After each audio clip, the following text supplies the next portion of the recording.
الحمد لله رب العالمين والصلاة والسلام على رسوله الكريم أما بعد فأعوذ بالله من الشيطان الرجيم بسم الله الرحمن الرحيم إنما يعمر مساجد الله من آمن بالله واليوم الآخر وأقام الصلاة وآتى الزكاة ولم يخش إلا الله وعسى أولئك أن يكونوا من المهتدين. وقال النبي صلى الله عليه وسلم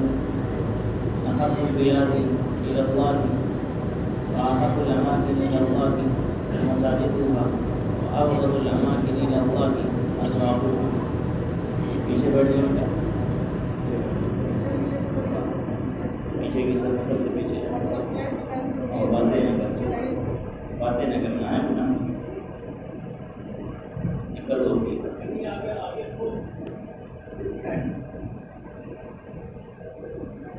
اللہ تبارک و تعالیٰ نے دنیا کے اندر مختلف رہنے کی جگہ بنائی اور ہر ایک شخص کی رہنے کی الگ الگ جگہ ہوا کرتی ہیں. انسانوں کے لیے گھر ہوا کرتے ہیں، جانوروں کے لیے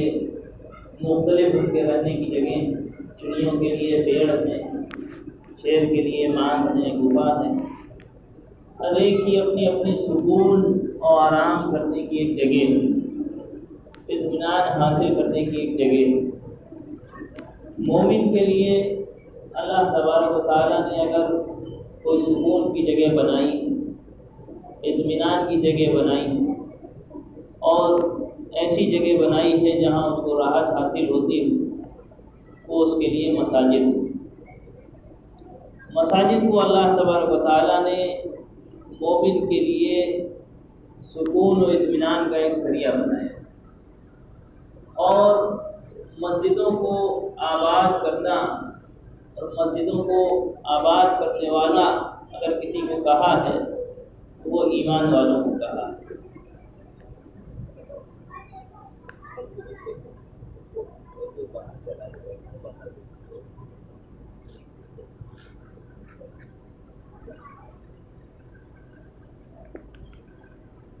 بہرحال اللہ تبارک و تعالیٰ کی جانب سے اگر سب سے کوئی محبوب جگہ اللہ نے قرار دی، کوئی محبوب علاقہ اللہ تبارک و تعالیٰ نے کہیں بنایا تو وہ مساجد ہیں، اللہ کے گھر. اور اگر کوئی آباد کرنے والا ہے ان کو تو وہ ہیں جو اللہ کی ذات پہ ایمان لائے، نیک عمل کیے، زکوٰۃ ادا کی اور صرف اللہ کا خوف اختیار کیا. اسی لیے قرآن پاک میں بھی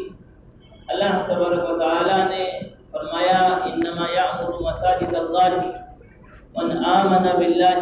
والیوم الآخر واقام الصلاۃ وآتى الزکاۃ ولم یخش الا اللہ فعسى اولئک ان یکونوا من المہتدین. کہ مسجدوں کو اگر کوئی آباد کرنے والا ہے، مسجدوں کو آباد رکھنے والا ہے تو وہ لوگ ہیں جو اللہ کی ذات پر ایمان لائیں، جو آخرت یعنی قیامت کے دن پر ایمان لائیں، جنہوں نے نمازوں کو قائم کیا ہے، جنہوں نے زکوٰۃ کو ادا کیا ہے، اور جو صرف اور صرف اگر ڈرے ہیں، ان کو اگر کسی کا خوف آیا ہے تو وہ صرف اور صرف اللہ سے ڈرے. وَعَسَىٰ أُولَٰئِكَ أَن يَكُونُوا مِنَ الْمُهْتَدِينَ. ان قریب یہی لوگ ہیں جو اللہ کی رہبری میں چلنے والے ہیں، ہدایت یافتہ ہونے والے. دنیا کے اندر جن جن مقامات پر جہاں جہاں ایمان والوں نے اپنی مسجدوں کو ویران کیا ہے، اللہ کے گھر کو ویران کیا ہے، مسجدوں سے دور ہوئے ہیں، اللہ والوں سے دور ہوئے ہیں، اللہ کے رسول کی باتوں سے دور ہوئے ہیں، اللہ نے ان مسجد کی نعمتوں کو ان سے چھین لیا. چاہے وہ علاقہ بڑا عبادت گزار علاقہ گزرا ہو، چاہے وہاں کے رہنے والے بڑے سے بڑے علماء گزرے ہوں،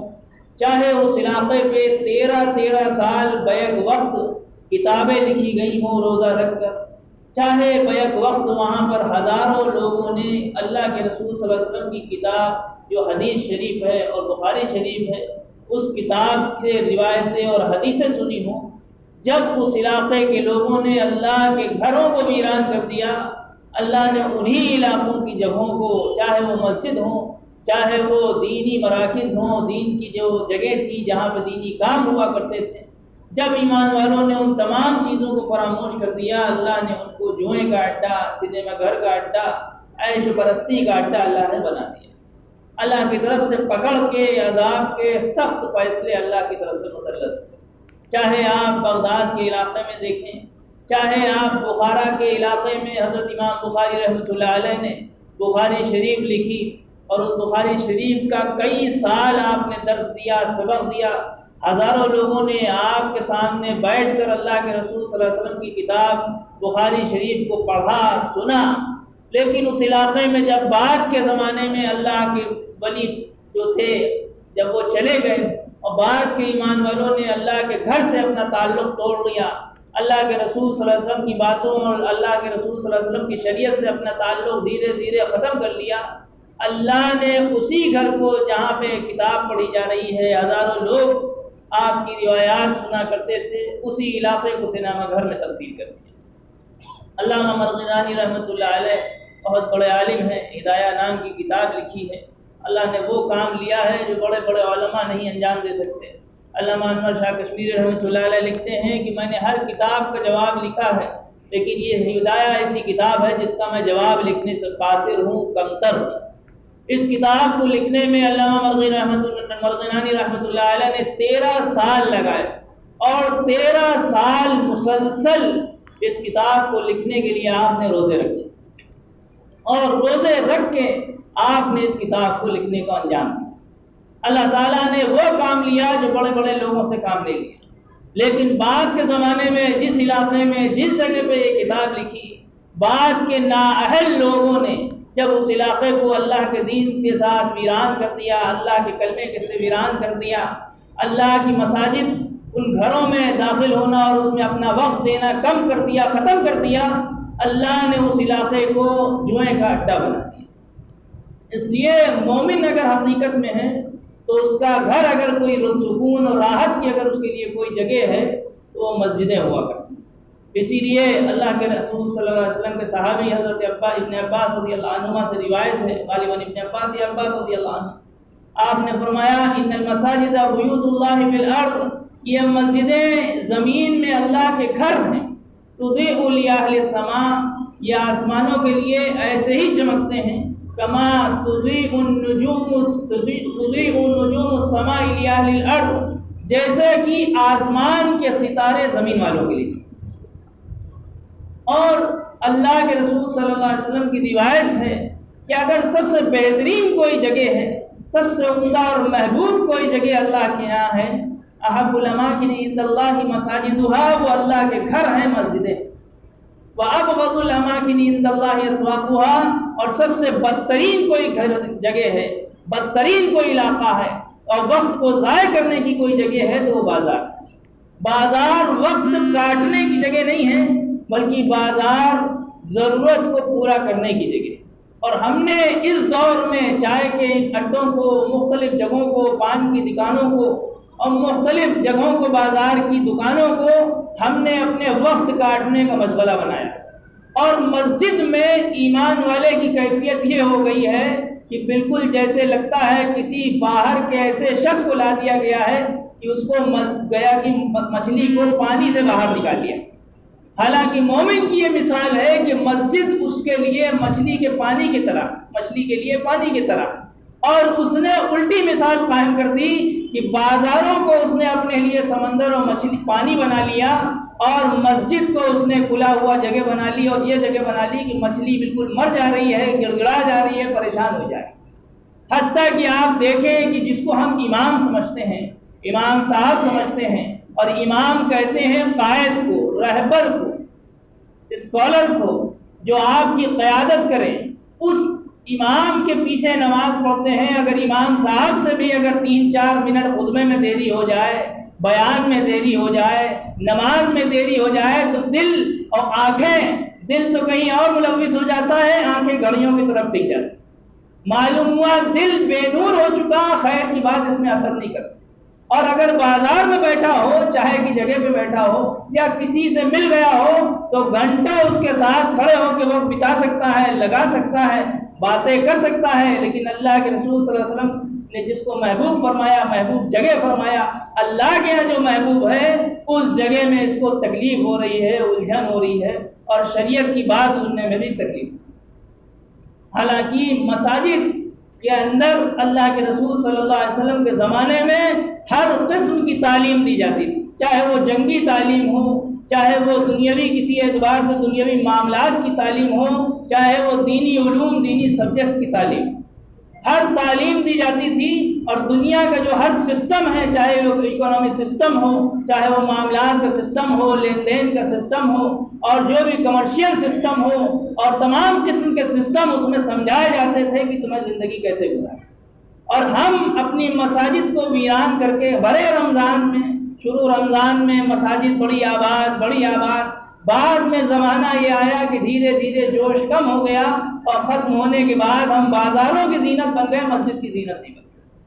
حالانکہ اللہ کے رسول صلی اللہ علیہ وسلم کو سب سے زیادہ محبوب، اللہ کو سب سے زیادہ محبوب، صحابہ کو سب سے زیادہ محبوب، اولیاء اور تابعین کو سب سے زیادہ محبوب اگر کوئی جگہ تھی تو وہ مساجد تھی۔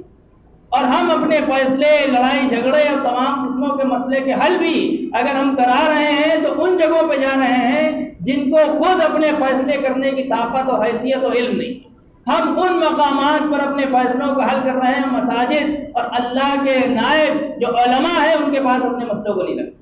اور اگر علماء میں سے کسی نے کوئی بات کر دی، دینی بات کر دی، یا کوئی بات تجاوز ہو گئی، بڑھ گئی، تھوڑا وقت لے لیا، تو ہمیں بڑی تکلیف پہنچ گئی۔ حالانکہ ہم دوسرے لوگوں کی، اگر کوئی منسٹر آ جائے اور کہا جائے کہ تمہیں یہاں کھڑا رہنا، آدھے گھنٹے ہلنا نہیں ہے، تو ہم وہاں توجہ دیں گے اور مستقل ڈیوٹی دیں گے۔ کیوں؟ کیونکہ منسٹر کی ایک حیثیت ہے، لیکن اس امام کی، نماز پڑھانے والے کی، خطبہ دینے والے کی، اللہ کے رسول صلی اللہ علیہ وسلم کی شریعت بیان کرنے والے کی ایک حیثیت، ایک ڈیوٹی کرنے والے کی حیثیت ہم نے بنا رکھی۔ حالانکہ اگر وہ اس راہ کو چھوڑ دے، سیدھی لفظوں میں کہوں گا کہ اگر علماء علم کی راہ کو چھوڑ دیں تو جو عبداللہ عبد الرحمن کے نام سے ہندوستان کے ملک میں جو لوگ زندگی گزار رہے ہیں، وہ چند سالوں میں رام پرساد لکشمن کے نام سے زندگی گزار رہی۔ صاف لفظوں میں کہتے ہیں اللہ نے موقع عنایت فرمایا ہے مساجد کو اپنی باقی رکھنے کا، اور جن جن علاقوں میں مساجد پہ ناجائز قبضے کیے گئے، ہم کہتے ہیں فریب ہے، دھوکے سے کیے گئے، ناجائز قبضے کیے گئے، کوتاہی ظالموں کا ظلم ہے، لیکن ان سے پہلے ہمارا ظلم ہے کہ ہم نے ان کو ویران کیا۔ ہم نے جب ان کو ویران کیا ہے تو ان کو وہاں مختلف چیزیں چھپانے کا موقع ملا ہے۔ ہم نے جب ان کو ویران کیا ہے تو ان کو وہاں پر مختلف ثبوت داخل اور گاڑنے کا موقع ملا ہے۔ یہ ہماری کوتاہیاں ہیں سب سے پہلی کہ ہم نے اپنی مساجد کو ویران کر۔ حالانکہ صحابہ رضی اللہ عنہم نے، تابعین میں، ولیوں کی زندگیوں میں بھی دیکھیں گے سب سے زیادہ اگر انہوں نے کسی چیز سے جوڑا ہے تو اللہ اور اللہ کے گھروں سے جوڑا ہے، اپنی ذات سے نہیں جوڑا ہے کہ حضرت معین الدین چشتی رحمۃ اللہ علیہ نے کہا ہو کہ مجھ سے جڑ جاؤ، مجھ سے ہی جڑے رہو، بلکہ انہوں نے اگر دعوت دی ہے تو اللہ کے گھر اور اللہ کی طرف سے اللہ کے تعلق کی دی۔ حضرت نظام الدین اولیاء نے اگر کسی کی دعوت دی ہے تو وہ اللہ کے گھر، اللہ کے رسول صلی اللہ علیہ وسلم کی شریعت کی دعوت دی ہے، اللہ کے گھروں سے چمٹنے کی دعوت۔ حضرت عبد القادر جیلانی رحمۃ اللہ علیہ جن کو بڑے پیر صاحب کہا جاتا ہے، اگر دعوت دی ہے تو اللہ کے گھروں سے جوڑنے کی دعوت۔ اس لیے اللہ نے موقع عنایت فرمایا ہے۔ اور اعتکاف، یہ اعتکاف جو کیا جاتا ہے آخری عشرے میں، یہ صرف اس نسبت سے ہے کہ بندے کو مسجد میں ایک رہنے کی عادت اور مسجد میں اللہ کے حضور میں گڑ گڑانے کی ایک عادت پڑ جائے۔ جب یہ روئے تو اللہ کے حضور میں آ کے روئے، جب یہ گڑ گڑائے اور اس کو راحت ملے، الجھن کہیں لگے، پریشان ہو، تو یہ اللہ کے حضور میں مسجد میں آ کے گڑ گڑائے۔ اور اللہ کے رسول صلی اللہ علیہ وسلم نے مستقل، آپ نے جب تک آپ کی حیات رہی ہے، وفات تک آپ نے مسجد میں اعتکاف فرمایا۔ کان یعتکف العشر الاواخر، آخری عشرے میں آپ صلی اللہ علیہ وسلم اعتکاف کیا کرتے تھے، حتی توفاہ اللہ، حتیٰ کہ اللہ نے آپ کو وفات دی، اس وقت تک آپ نے، وفات تک آپ نے اعتکاف فرمایا۔ اور آگے فرمایا اس کے بعد آپ کی بیویوں نے اپنے گھروں میں اعتکاف فرمایا۔ معتکف، اعتکاف کہتے ہیں کسی جگہ ٹھہرنے کو، اصطلاح میں کہتے ہیں عبادت کی نیت سے مسجد کے اندر قیام کرنا، اللہ کے لیے، اللہ کے رسول صلی اللہ علیہ وسلم کی شریعت کو جاننے کے لیے بھی، اور اللہ کے حضور میں اپنی راحت و اطمینان حاصل کرنے کے لیے بھی عبادت کی نیت سے مسجد میں ٹھہرنا، اس کو اعتکاف کہتے ہیں۔ اعتکاف کرنے والے کے لیے مختلف فضائل ہیں، حتیٰ کہ روایتوں میں ملتا ہے کہ شب قدر جو لوگوں کو جاگ کر حاصل ہوتی ہے، اللہ اس کو سونے کی حالت میں عطا فرماتا ہے۔ کیوں؟ کیونکہ یہ عبادت کی حالت میں ہے، مسجد میں عبادت کی نیت سے رکا۔ ہاں بہتر ہے کہ یہ جاگ کر وقت گزارے، جاگ کر عبادت کی رات میں شب قدر میں جاگ کر وقت لگائے، عبادت میں لگائے، بہتر ہے۔ لیکن اگر یہ سو بھی گیا، اللہ اس کو تب بھی شب قدر کی توفیق عطا فرمائیں گے، اس کا اجر عطا فرمائیں گے۔ اور اعتکاف کی وجہ سے جو بہت سی نیکیاں یہ انجام نہیں دے پا رہا ہے، کسی کی مدد نہیں کر پا رہا، نماز جنازہ میں شریک نہیں ہو پا رہا، رشتہ داروں سے کی غمخواری نہیں کر پا رہا، اللہ تعالیٰ ان تمام چیزوں کا اجر اللہ اس کو بیٹھے بیٹھے اعتکاف میں عطا فرمائیں۔ اللہ کے رسول صلی اللہ علیہ وسلم نے فرمایا، قال فی المعتکف، آپ نے فرمایا اعتکاف کرنے والے کے سلسلے میں کہ یجری لہ من الحسنات کعامل الحسنات کلھا، اس سے پہلے ہوا یعتکف الذنوب، کہ اعتکاف کرنے والا جو ہوتا ہے اللہ اس کو گناہوں سے محفوظ کرتا ہے۔ کم سے کم اس کو مسجد کا لحاظ تو ہوتا ہے، ان کبیرہ گناہوں کی طرف نہیں جاتا جو مسجد سے باہر یہ گناہوں کو انجام دیا کرتا ہے بڑے بڑے۔ اور آگے فرمایا کہ اس کے لیے وہ نیکیاں، تمام نیکیاں لکھی جاتی ہیں جو نیکی کرنے والا باہر انجام دے، نماز جنازہ میں شریک ہو رہا ہے، کسی کی عیادت کر رہا ہے، کسی رشتہ دار کو دیکھنے جا رہا ہے، کسی کے ساتھ غمخواری کر رہا ہے، اللہ ان تمام چیزوں کا اجر اللہ اس کو بیٹھے بیٹھے اعتکاف کی حالت میں عطا فرمائے۔ اس لیے اس سنت کو بھی زندہ کرنا ہے، اور اس سنت کو بھی زندہ کرنا ہے کہ مسجدوں کو اپنے سکون کی جگہ، اپنی راحت کی جگہ، اطمینان کی جگہ بنائیں۔ ورنہ اگر ہم انہی حالات میں جیتے رہے کہ مسجد کو بس جمعے کے لیے متعین کر لیا، خطبے سے کچھ دیر پہلے آ گئے، اور خطبے میں اگر تاخیر ہونے لگی تو گھڑیوں کی طرف دیکھنے لگے، امام صاحب کو دیکھنے لگے، تو یقینی اعتبار سے ہماری مثال اس مچھلی کی طرح ہے جو پانی سے نکال لی۔ اور جو مومن مسجد کے اندر سکون و اطمینان محسوس کرے، نہیں اللہ کے گھر میں آئے ہیں، اللہ کے دربار میں آئے ہیں، نیکی سے خالی نہیں ہے، اجر سے خالی نہیں ہے، اللہ کے یہاں سکون سے، اطمینان سے خالی نہیں ہے، اللہ کے یہاں یہ تمام چیزوں کا خیال کرتے ہوئے، اس لحاظ کرتے ہوئے مسجد میں رہے گا، اس کی مثال اس مچھلی کی طرح ہے جو پانی کے اندر، کہ وہ جب تک پانی کے اندر ہے تبھی تک زندہ ہے، اس کو نکال لیا جائے وہ مردار ہو جائے گی، ختم ہو جائے گی۔ اس لیے اپنی مساجد کی جو بھی حالات اس وقت میں ہم پر آ رہے ہیں، اور جن جن حکومتوں نے ظلم ڈھائے ہیں مختلف علاقوں میں، یقینی اعتبار سے وہ ظلم ہے، انسانیت کے بھی خلاف ہے۔ کسی کے مکان کو بے بنیاد طور پہ ڈھا دینا یہ انسانیت کے خلاف ہے، لیکن ہم بھی کہیں نہ کہیں کسی نہ کسی اعتبار سے مجرم ہیں، اللہ کے رسول کی شریعت کے، صحابہ کے، تابعین کے، ولیوں کے۔ ہم نام لیوا تو ان کے ہیں، لیکن ہم اللہ کے رسول صلی اللہ علیہ وسلم کی شریعت کی جب بات آتی ہے، آپ کی روایات کی بات آتی ہے، آپ کے دین کو قائم کرنے کی بات آتی ہے، تو ہمارے زبانوں سے نکلتا ہے ہمارے پاس وقت نہیں، ہم اپنے وقت کو نہیں دے سکتے، ہمارا وقت بڑا قیمتی ہے۔ حالانکہ وہ وقت چوراہوں پہ، گلیوں میں کسی سے بات کرنے میں، گفتگو کرنے میں وقت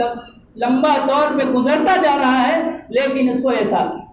اس لیے اس وقت دو باتیں کہنی ہیں کہ اپنی مساجد کی قدر کریں، مساجد میں زیادہ سے زیادہ وقت عبادت کے ساتھ ساتھ اللہ کی تسبیحات اور مسجدوں کو آباد کرنے کی جو محنتیں ہیں اس میں بھی لگیں۔ اور دوسری بات، اپنے علماء کی قدر کر لیں، علم والوں کی قدر کر لیں، کیونکہ اگر انہوں نے اپنا مقصد دنیا بنا لیا، ان کے لیے بھی نوکریوں کی کمی نہیں ہے، ان کے لیے بھی جاب اور بزنس سسٹم کی کمی نہیں ہے، یہ اگر اپنی راہیں بدل لیں گے تو آپ کے جنازے کو پڑھانے والا اور آپ کی تمام چیزوں کے دین کی جو رہنمائیاں ہیں ان کو انجام دینے والا کوئی بچے گا نہیں۔ اسی لیے خطبے میں آپ ہر بار سنتے ہیں کہ العلماء ورثۃ الانبیاء، انبیاء کے وارث ہیں عالم، علم رکھنے والا انبیاء کا وارث ہے۔ اللہ کے رسول صلی اللہ علیہ وسلم نے فرمایا یا الانبیاء لم یورثوا دینارا ولا درہما، کہ علم رکھنے والے یہ انبیاء کے وارث اس وجہ سے نہیں کہ انبیاء ان کو دینار اور درہم پیسے دے گئے تھے، بلکہ انما ورثوا العلم، بلکہ انبیاء نے ان کو علم کا وارث بنایا ہے۔ فمن اخذ بحظ وافر، جس نے ان سے علم حاصل کر لیا اس نے ایک بڑا حصہ حاصل کر لیا۔ اس لیے اگر اپنے علماء کی اگر آپ قدر کریں گے تو تب تک آپ عبداللہ عبد الرحمن نام سے اس ملک میں جئیں گے، اور جس وقت آپ علم علماء سے بغض رکھیں گے، علماء کی ناقدری کریں گے، اس کو آپ صحیح رہبر اپنا قائد اور اسکالر نہیں مانیں گے،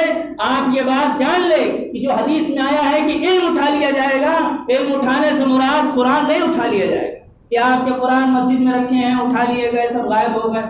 کتابیں رکھی ہیں حدیث کی غائب ہو گئیں، اس سے مراد یہ ہے کہ علماء ربانیین اللہ والے عالم اٹھا لیے جائیں، اور جب اللہ والے عالم اٹھا لیے جائیں گے آپ کی رہبری کرنے والا کوئی باقی نہیں رہے گا، اس وقت گمراہی سے کوئی آپ کو روک نہیں سکتا اور لوگ اختلاف برپا کریں گے۔ روس کے اسپین کے علاقوں میں لوگوں نے دیکھا کہ ان کے عالم بہت اچھے ہیں اور ان کے عالم ان کی رہبری کرتے ہیں، عوام کو گمراہ کیا کہ اے لوگوں یہ عالم تمہارے ہدیے تحفے سے پلتے ہیں، تمہارے ہدیوں سے پلتے ہیں، تمہارے مال کو کھاتے ہیں، اس لیے دیکھو تمہارے مال جائیداد کھائے جا رہے ہیں، یہ تو تمہارے ایسے لوگوں میں انہوں نے بغض پیدا کیا، یہاں تک کہ اسپین کے علاقوں میں لوگوں نے اپنے عالموں کو شہید کر دیا، مسلموں نے جب شہید کر دیا 800 سال اسپین کی حکومت کے بعد دور یہ آیا کہ قرآن پڑھنے کے لائق کوئی نہیں رہے، قرآن پڑھنے پہ پابندیاں لگ گئیں، کوئی قرآن پڑھائے اس کو پھانسی کی سزا، کوئی پڑھے اس کو کوڑوں کی سزا، مختلف جگہوں کے قرآن پڑھنے تک پابندی لگ گئی، شریعت کی دور کی بات۔ اس لیے دو باتیں، مسجد سے اپنا تعلق جوڑیں اور اعتکاف کی بھی نیت کریں، دوسری بات اپنے علماء کی قدر کریں، اور تیسری بات متحد ہوں اللہ کے دین کی بات کے لیے، اللہ کے لیے، رسول کے لیے، شریعت کے لیے، اور اللہ کے قانون کو پورے عالم میں قائم کرنے کے لیے متحد ہو، ایک ہوں، فرقہ وارانہ فساد اور تمام فرقہ وارانہ چیزیں چھوڑ کر اللہ کے رسول صلی اللہ علیہ وسلم صحابہ اور ولیوں کے نام پر ایک ہو جائیں۔ اللہ تعالی ہم سب کو عمل کرنے کی توفیق عطا فرمائے۔ وآخر دعوانا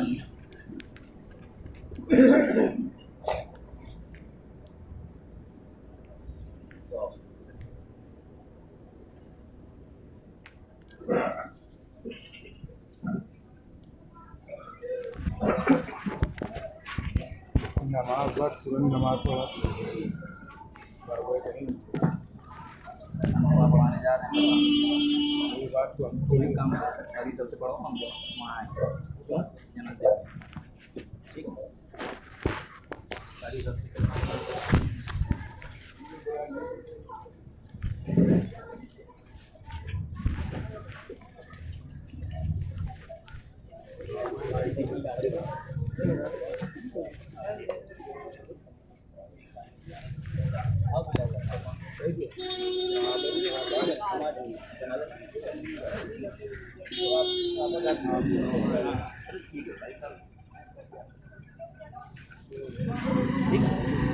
وہ آئے گا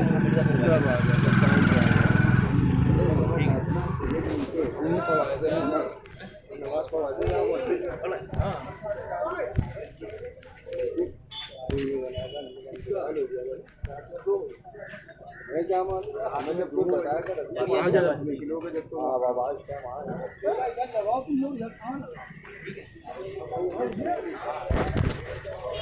گاڑی کر لینا۔